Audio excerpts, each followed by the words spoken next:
Olá Angola e o mundo, sejam bem-vindos ao segundo episódio do Será que pode? Estou muito animado para este segundo episódio e muito obrigado pelo amor que vocês têm me transmitido até agora, pelas visualizações, pela visibilidade que têm me dado. É mesmo, isso me deixa de coração cheio, pelos conselhos também. Eu sei que tem alguns aspectos a melhorar, mas eu do coração estou mesmo agradecido por todo o apoio e continua assim. Juntos vamos conseguir alcançar o mundo todo. Amen to that. Ok. E no episódio de hoje vamos falar sobre saúde mental, que vocês já me mandaram algumas sugestões e dentro dessas sugestões vi que 4 dessas estavam saúde mental. Eu disse, então vamos abordar esse tópico. Só que eu fiquei, entre aspas, com medo. Porque eu fiquei tipo, eu não sou nenhum terapeuta. No máximo eu sou um filósofo. Porque eu faço poemas, né? Então, yeah. Então eu não me considero nenhum guru, nenhum sábio da vida.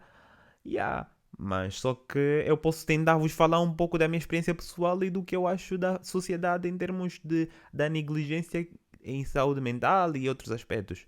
Pronto. Mas o que eu quero falar é de mim primeiro, indivíduo, né? Eu, Levi, eu acho que a minha saúde mental é tipo uma montanha russa. Tá a entender? Há dias que estamos em baixo, outros estamos em cima. E há dias que estamos tipo em baixo e em cima no mesmo dia. E acho que a sociedade também impõe um grande peso nos homens de masculinidade. Por vezes nós acabamos de nos sabotar porque temos mais energia feminina.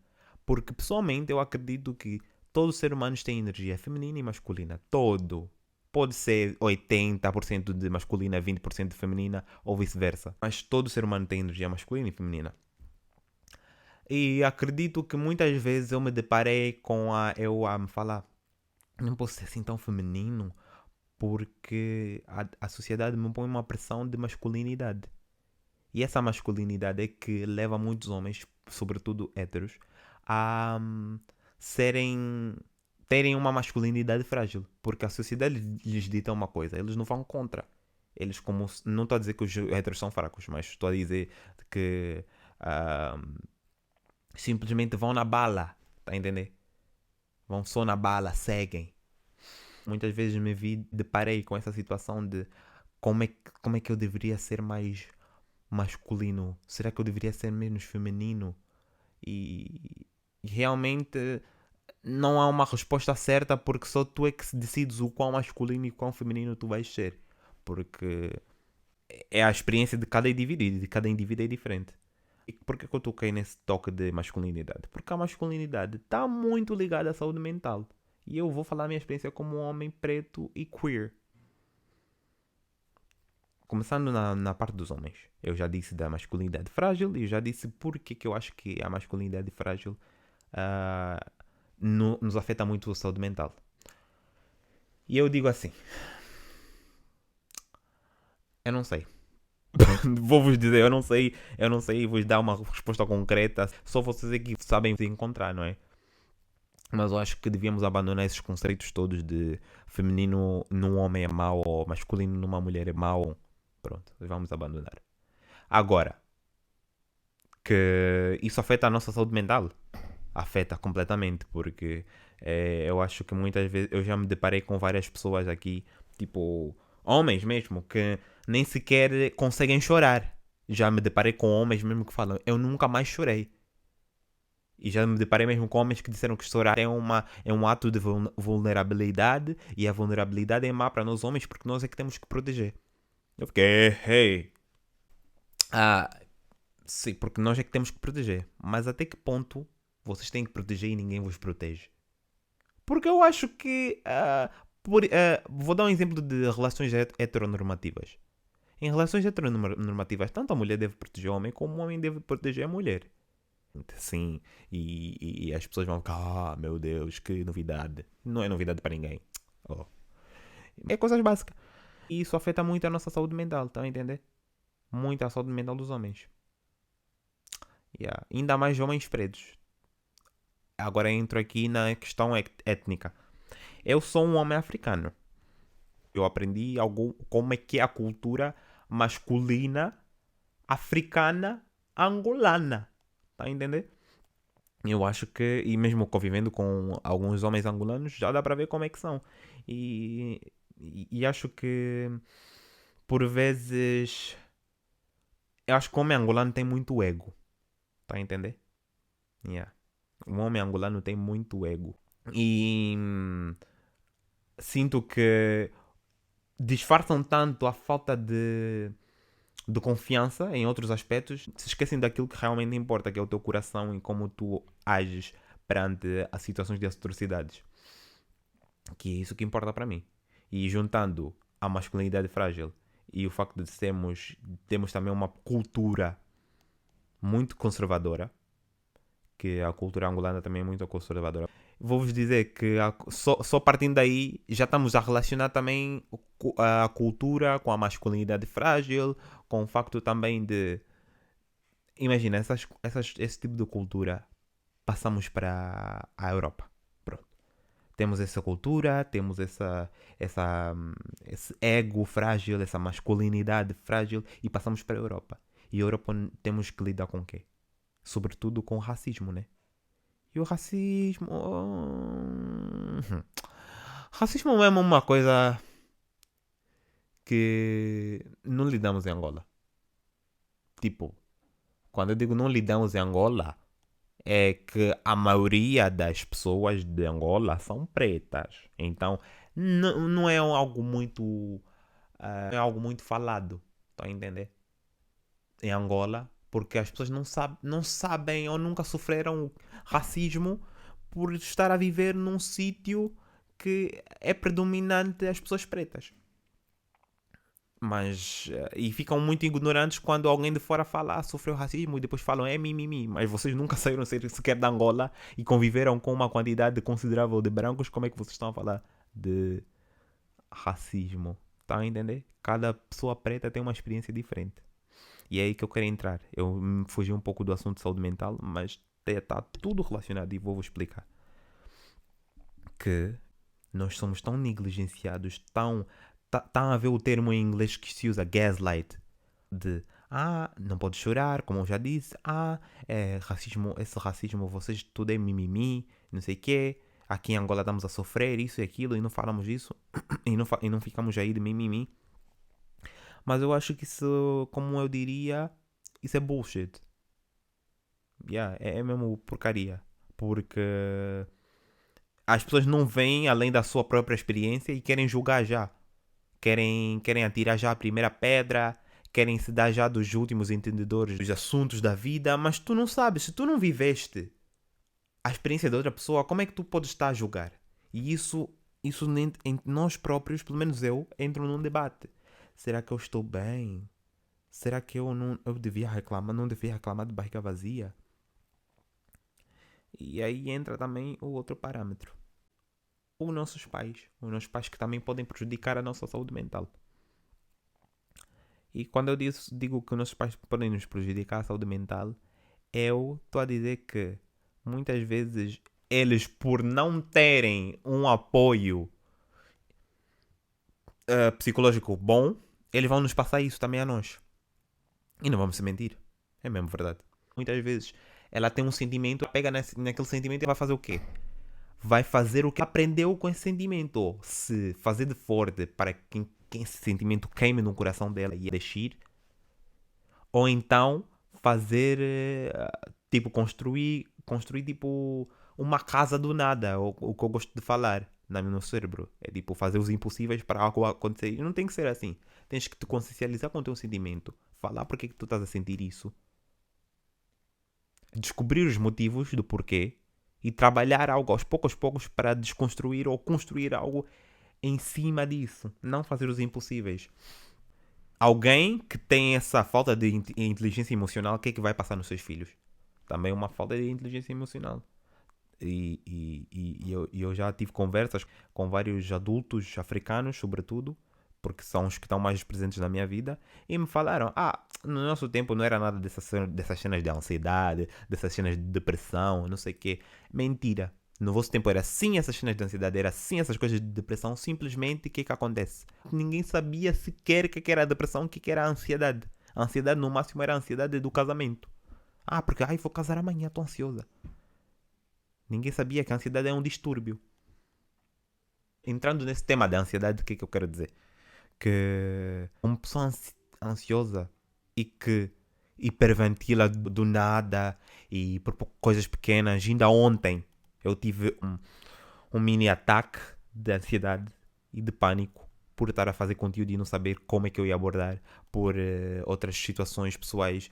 E a ansiedade é algo que eu vivo todo dia com isso, mesmo assim não sei. Às vezes penso que eu controlo e está tudo descontrolado e é muito estranho para mim, honestamente. E eu já desabafei com a minha mãe sobre isso da ansiedade. E como eu estava a dizer, muitos adultos diziam, nós não tínhamos nada disso no nosso tempo. Vocês gostam de inventar, agora tudo é nomenclatura, tudo é nome, tudo é invenção. Eu fico tipo, aí é? É porque vocês não sabem.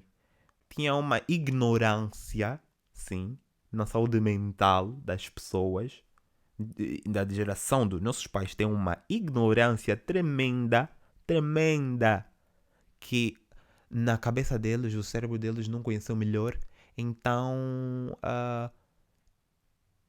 é aquilo, tá a entender? Quando tu não conheces melhor, o que tu conheces vai ser o que está programado no teu cérebro para achar que é bom, que é o regular, que é o normal. Isso sou eu a fazer já aspas. O bom, o regular, o normal, tudo aspas. Um momento.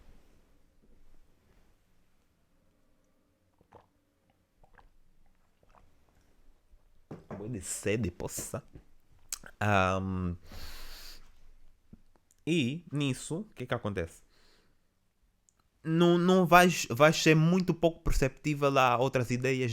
E ainda voltando nesse tema de falando que eles não conheciam algo melhor, é a mesma coisa que nós vemos agora, tipo, quando nossos pais fazem algo de mal connosco, que nós achamos que fomos injustiçados e que eles nos merecemos um pedido de desculpa. Muitas vezes eles não pedem desculpa, eles agem daquela forma, porque olha, o jantar está na mesa, olha, aquela coisa que querias, quanto é que é? Não sei, coisas assim, tipo, de maneira de pedir desculpa, perdão, que eles não foram ensinados a isso. O sistema deles, a mentalidade deles é completamente diferente da nossa, porque nós somos uma geração já mais aberta, já mais que tem mais sentimentalismo e muitas vezes nos dão de muitos flores de estufa, o que não é mentira, mas simplesmente nós, imagina, é o que eu ouvi também num podcast, no canal do YouTube, pronto, de um influencer que eu gosto muito e foi um dos que me inspirou também a fazer um podcast, que foi o Tarek Ali. Quem não conhece, vá ver o trabalho dele, ele é muito bom a explicar as coisas. E ele disse assim: a geração dos nossos pais ou as nossas antigas gerações trabalharam para que nós possamos descansar agora. Ou seja, mesmo quando no que toca à sensibilidade de alguns assuntos por parte da nossa geração, não devemos ficar nos culpados. Sou muito sensível na geração dos nossos pais passaram. Não sei o quê. Temos que agradecer é que nós não passamos as situações que a geração dos nossos pais passaram. Podemos passar outras situações que sejam igualmente atrozes. Atrozes é assim que se fala? Pronto. Mesmo que não for, vocês estão pronto. Estão a entender, né? Ah, mesmo, como é que podemos passar em situações igualmente atrozes como essas que nossos pais passaram, ou também como não, né? Mas eventualmente vamos aprender algo na vida e não devemos ficar nos culpar só porque não passamos, como eles falam, não passamos o Rio Nilo para ir na escola e quando tinha chuva eu não tinha mochila, eu andava de saco, essas coisas. Mas isso tudo para eu falar o quê? Que a mentalidade dos nossos pais não vai mudar. E entrando já no assunto de queerness, não vai mudar a mentalidade dos nossos pais. E como E eu, como um filho bissexual, e eu, como um filho queer, eu vos digo, não adianta vocês mudarem a mentalidade dos vossos pais, só adianta vocês respeitarem neles no máximo, a tentarem entender que eles foram criados de uma forma tão retrógrada, que é tão retrógrada, e obviamente há pessoas que querem mudar e que se dão a mão palmatória para a mudança. Mas simplesmente há uns pais que não mudam, há uns pais que não aceitam, há uns pais que não mudam. E isso me faz lembrar agora de um assunto que eu tive a debater, não a debater, a falar mais com a minha família. Uns membros da minha família me perguntaram: Levi, por que os gays são assim tão mimimi? Eu disse: oh, mimimi? O que é mimimi? Tipo, sabes, são tipo bué sensíveis, bué tudo, bué paixão, bué romance, muito, muito. Eu fiquei. Uma resposta facilmente explicável. O que é? Por parte dos nossos pais, às vezes nós não temos muita afeição, muito carinho, por conta da aversão deles à nossa orientação sexual. Muitas vezes os pais não são, ou tipo 90%, 80% das vezes agora, né? Os pais não são receptivos com, ainda mais pais africanos, não são receptivos com a ideia de ter um filho queer na família. E então, nisso, às vezes os pais vão se afastando, outras vezes não querem de todo, desprezam-nos, outras vezes tiram-nos de casa. E nisso o quê? As pessoas perdem uma parte do afeto que era primordial na vida deles. As pessoas queer, né? Nós queer. E nisso há uma grande revolta e há uma grande descoberta também daquilo que significa realmente família. Porque eu já ouvi numa série de Fosters. Família não é a que nascemos, família é a que nós amamos incondicionalmente. É a que nós escolhemos. Ela, obviamente, mais uma vez, ela não disse bem assim, mas ela disse meio que assim. Nisso, nós encontramos uma família que pode ser os nossos parceiros, pode ser os nossos amigos. E tentamos expressar ao máximo aquilo que nos foi negado desde a nascença. Nascença não, desde a evolução. Está a entender? Da evolução que nós tivemos até nos descobrimos, nos foi negada a isso. Nos foi negada. Imagina, está a ver quando uma criança quer se expressar artisticamente e lhe dizem: não, aqui ninguém vai ser artista. Isso não vai dar lugar nenhum. Quando a pessoa sai, ela vai se expressar o máximo. Ou seja, o que nós não conseguimos expressar na nossa família, o que nós não conseguimos expressar dentro do nosso ambiente familiar, vamos expressar nos outros lugares quando formarmos a nossa vida. E é por isso que é muito mi, entre aspas. Eu sei que dei muitas voltas, mas é para que vocês possam entender mesmo. Basicamente, nos afeta a nossa relação que nós vamos ter a partir do momento que nós nos aceitamos com nossos pais e queremos que eles nos aceitem. Vai ser um embate se eles não aceitarem, se eles não respeitarem, se eles quiserem ir de fora da casa. Vai ser um embate, vai ser todo um processo de reconstrução psicológica e a nossa saúde mental não fica nada boa, vou-vos dizer. Ontem eu tive meio que uma epifania também. E para quem não sabe o que é epifania, é tipo realização absurda de algo. Porque, como já citei, ou não sei se citei, fiquei acordado ontem até às 4 da manhã a pensar, porque foi uma noite podre para mim ontem. E fiquei a pensar, por que eu dou tanto nas minhas relações, quer sejam elas amorosas, quer sejam elas da amizade? Silêncio. Exato, foi isso que passou na minha mente. Mas depois comecei a pensar, por que eu dou tanto? Por que eu dou tanto? E não é dar nesses sentidos. Vocês são malandros.